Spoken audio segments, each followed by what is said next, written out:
Welcome to the Breaking the Barriers podcast, brought to you by Resilience Mindset, a division of Justine Martin Corporation. This podcast is your front row seat to inspiration, empowerment, and real-life stories that will leave you in awe. Join our host Justine Martin, CEO and founder of Resilience Mindset, as we dive into the incredible lives of the 27 models featured in the groundbreaking community project, Breaking Barrier Stories Through the Lens. So grab a cup of coffee, settle in, and get ready for stories that will uplift, empower, and inspire. Today on the podcast, we're joined by the inspiring Alison Connely, a proud mum, wife, and passionate advocate who balances life with cerebral palsy and other health challenges. Alison is the driving force behind My Choice Group, an NDIS-registered provider in Geelong, Victoria, Australia, where she and her family work to support others with disabilities through a personalised boutique approach. Born with cerebral palsy, Alison has embraced her journey of self-awareness and advocacy, turning her lived experiences into a mission to break down stigma and foster inclusivity. In addition to running her business, Alison recently founded the Trevena Foundation, a charity dedicated to supporting individuals navigating the NDIS and assessing essential services. With a strong foundation of family and a determination to create meaningful change, Alison embodies resilience, compassion, and a commitment to making a difference. Let's welcome the incredible Alison Connely to the show. Welcome, Alison. How are you? Good, thank you. Thanks for taking. You're welcome. Thanks for taking part in this project. So, can you tell us a little bit about yourself? Yeah, so I'm a mum and a wife, and I manage a business with my family, which we started because of our combined lived experiences with disability. So I have cerebral palsy, and also a few coexisting health conditions, and we do what we do to try and get back to the community. So, give us a plug of your business name. Sure. So My Choice Group is our registered NDIS provider. So we're deliberately small and we work in Geelong with families who need support. You're more a boutique support service than one of the bigger ones. Absolutely, yeah. So deliberately small. Yeah. How has your disability shaped who you are? I think it's probably shaped me in a lot of ways. I think, initially earlier on in my life, not having a great awareness of how that impacts me and my well-being, and later being able to go through that journey around understanding it and understanding how that impacts my family and really how that can be a positive in my life and hoping, to, I guess, go from some frustration or feeling, low or unsure to feeling more comfortable. And then that sort of meaning that, my everyday life is easier and not so stressful and, find that comfort there. So have you seen things change? I mean, you're obviously born with cerebral palsy. And I'm not going to ask you how old you are, but in your lifetime, have you seen how things have progressed to help more with the disability community? Yeah, I would say that for me that's been quite a stark contrast in that my parents were quite young when I was born, and Mum describes that there wasn't anything around them. So they were essentially told, she's got cerebral palsy. So this would have been in the 80s? 90. Oh, yep. I was quite close. I instantly feel old. So I think, I left high school by that time. I don't think it might be a similar age to my mum, maybe. Thanks for that, Alison. I probably am. I think, that sort of, because they were told, just get on with it, I didn't have that understanding of my disability and why, I felt sick sometimes or why I couldn't, stand or why I couldn't stand very long or why I couldn't run or things like that. And so my perspective on that has been, and whilst others talk about that in a service-driven way, like, oh, the services didn't exist like they do now, for me, it's probably been more about that, self-awareness, or even the awareness of others around, what it means to be disabled, and that impact on your life more holistically. Yeah. Yeah. I mean, we say that, disabled people are now accepted into society and that, but we've still got a long way to go. We do. Yeah, we do. Yeah. And, some disabilities are more accepted than what other disabilities are, which is appalling in that.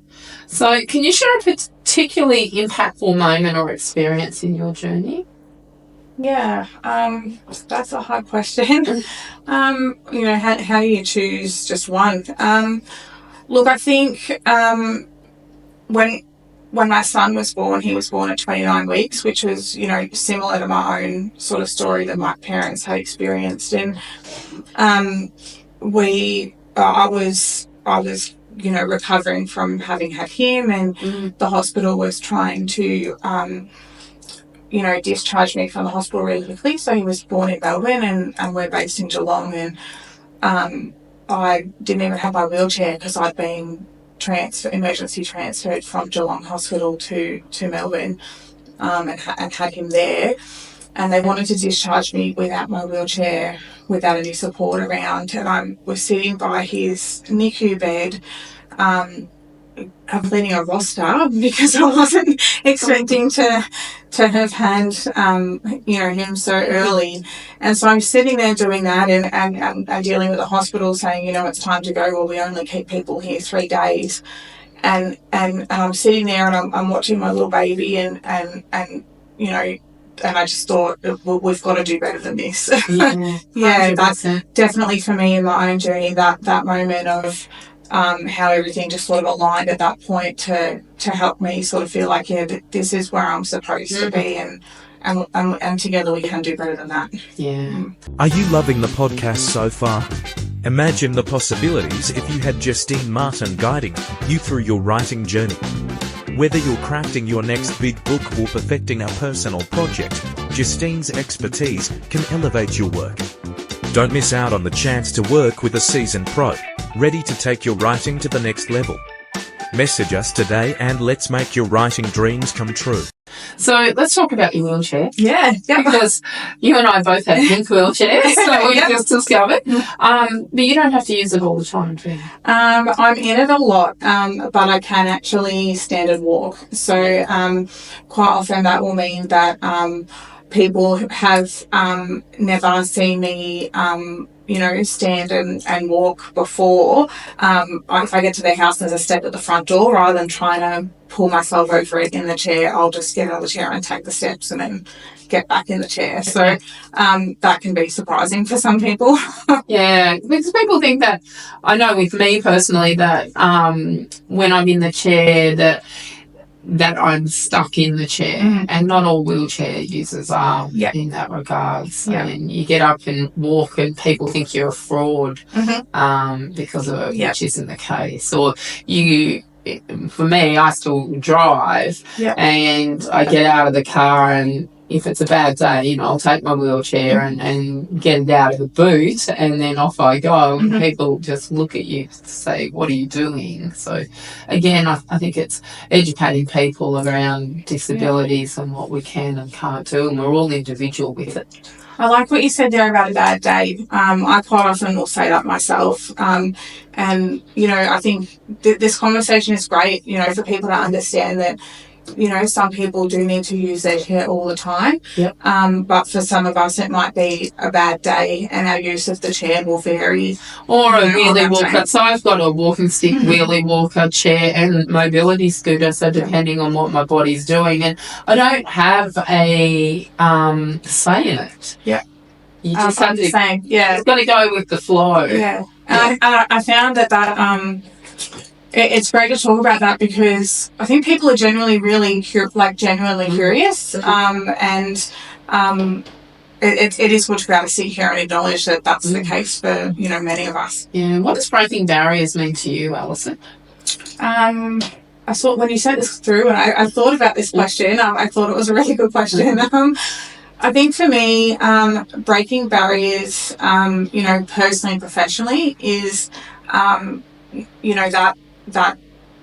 systemic or barrier, overcoming that in the community, making things easier, more accessible, having these conversations. But I think also for me it's breaking down that stigma and misunderstanding around disability, having these conversations and challenging the way that people think about a disability 100%. and that barrier that we face that often is just a thought or an idea or an attitude. And I think that for me, breaking barriers most importantly would be that more than anything else. Yeah, for me wouldn't it be nice if we actually had we didn't have to celebrate International Day of People with Disability. Yeah. That we're all treated equal. Yeah. And there was no segregation between ability and disability. Our disability is part of our everyday life. That's right. There's nothing wrong with that. No. It should be that's everybody's day. Yeah. Everyone has something in their lives. When you talk to, and we've spoken to a lot of people with this project and that, and everyone has something go in their lives at some point. Some of us just have it every single day. Yeah, that's right. Yeah. And it could be that you're sick or you're recovering for an operation. And I think if we can break those barriers down, that that day-to-day could be easier and comfortable for and a all of us. society where it's easier to get around in a wheelchair and not have to ask them to remove high chairs out of disability toilets and get the key for a disability toilet. Yeah, and having to have proof that you need the parking permit, so you've got to go to an extra appointment and those things that should just be. And who knew they expire? I got a parking ticket. You did not? I did, because I didn't know it when I first got it. I didn't know that it had an expiry date. I didn't look. It didn't register for me because my disability doesn't have an expiry date, so I just presumed the parking permit wouldn't have an expiry date. And I was parked outside of Geelong Hospital at my neurologist appointment, and I came out and there was this big hefty fine on the front window.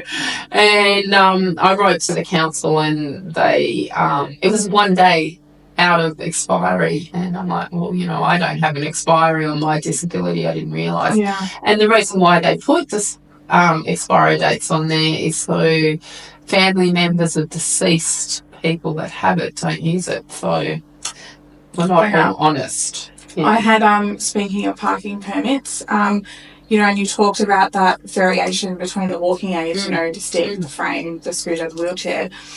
There was one day where I chose to use my stick because I only had a few metres to go. I managed to get the park out the front of the pharmacy, and They knew I was coming because I placed the orders, and they always kept it at the front desk because that park was out the front, and they knew if I was coming I could use the stick and not have to drag the chair out of the car. Well, in the time it took for me to go in and pick up the medications and get back to my car, somebody had written, "Are you disabled?" ? And left the note under the windshield of my car. Yeah. Even though your permit was my permit was showing and my permit was in date. Yeah, I've been questioned many a time. There was a guy in Costco in Melbourne, this old guy, that questioned me for parking there. And I'm like, mate, it's a package deal. You can have the car park, but it comes with my MS. Yeah. That shut him right up. So people have to stop judging. Yeah, 100%. Have you ever thought about writing your own book? Join the Morpheus Publishing Writing Group program and turn your dream into reality. Contact Morpheus Publishing today and start your journey to becoming a published author. Can you describe a time when you felt particularly empowered or accomplished? To be honest, I think just sitting here today, being able to sit here with you and hear, how other people are challenging barriers, and for me to go from having, limited understanding of my disability and and that overall to be in a community of people where those thoughts and feelings are shared and those values are shared. To be able to sit here today and have this conversation feels incredibly powerful. So I'm really grateful to be here and be talking to you. Well, you're welcome, Alison, and hopefully we'll have an impact with this project. What role has your support system played in your journey? So that could be family, friends, community, services. They've been really critical in my journey. My parents have been on that learning curve with me, and even to see them and how they've learned about disability since we started our business and have got more involved in things like this. And I think it's critical to have those supports in place because it does get hard, and you need those people to champion you and champion the things that we're striving for or trying to challenge in our community. 100%. I'd be lost without support. Absolutely. I would not be sitting here now. No, me either. Yeah. What goals have you got for your future? I hope that I just registered a charity. Congratulations! All right, tell us about that. So, the Trevena Foundation is the not-for-profit of our business. It was a little side project because I found that my combined sort of professional experiences at work mean that I complete paperwork really, really quickly and easily.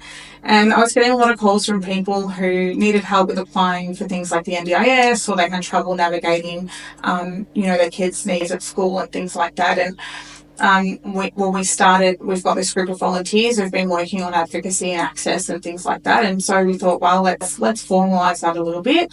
And so the Trevena Foundation was sort of born out of that. And I got the charity registration. So I'm hopeful to apply for some funding and see if we can get some more, get people working under the foundation to support people in our community. That's amazing. Thank you. Amazing. Where'd you get the name? Trevena is my maiden name, and my dad and stepmom work in my choice group with me, and the Trevena Foundation was just really our collective. It's a brilliant name. Yeah, thank you. Yeah, well, keep me in touch. Yeah, definitely. About that one. How do you stay motivated and positive despite your challenges? Look, the easy answer there is my family. My husband and children are great motivators. How old are you kids? 3, 8 and 11. Wow, you must get busy. They do, yeah. So, and they've all got disabilities too. So, these conversations and work and those values are really what keep me going on really difficult days. Yeah. And I can imagine that you'd probably have a couple of those. Yeah. Oh, yeah, you do. Yeah. I'm sitting here only 6 days post-surgery. So I know. So let's talk about it. I was going to bring it up. Hold on. No, you can bring it up. That's fine. All right. Do you want to share? Because viewers will probably see that you've got a little Band-Aid on there. I had 8 stitches by the look of it. Yeah, so I had a spinal fusion on Monday, which was only 6 days ago. Yeah. Are you meant to be out and about? I am, so it's fine. Lots of walking and getting out of bed was encouraged. So I think that around, the idea of being here today was sort of really the point that if you've got these things going on and you surround yourself with the right people and you share those values and you all pitch in, you can manage anything. You build resilience. You do, yeah. 100%. And you bounce forward and you never know what will come from it. Yeah. You look amazing. Thank you. You're probably not feeling it on the inside. Yeah, the team's done a great job. When I greeted you at the door this morning, neither of us had our makeup done. Feeling a bit more human now, so thank you. It's amazing what a bit of makeup does to make you feel human. But how are you actually feeling? I'm feeling pretty good. I was feeling really ordinary before having it done. Yeah. So, having had that, getting over that hurdle, I feel like it's just sort of onwards and upwards from here. It'll make a better quality of life. Yeah. Absolutely. Yeah. Yeah. Yeah. Sometimes you've got to go through a bit of pain in order to come out the other side. That's right. Yeah. How do you think sharing your story has influenced others or your community? I think that it's helped my friends and family to have more of an understanding of me as an individual, and more broadly about disability, and have a bit more comfortability in asking curious questions, and that not needing to be uncomfortable, that it's okay to have a disability and talk about it and talk about what you might need. Yeah. So why is it important for you to participate in this project? I care really deeply about breaking down barriers, and I having children that have disabilities. I wanted to participate because I just genuinely feel that it's important that we have these discussions, and that I want to see that access and understanding gets better for our next generation and beyond. Yeah, 100%. We don't speak up, then nothing's going to change. I feel the same, and you can hear that quite often in this space, but it's true.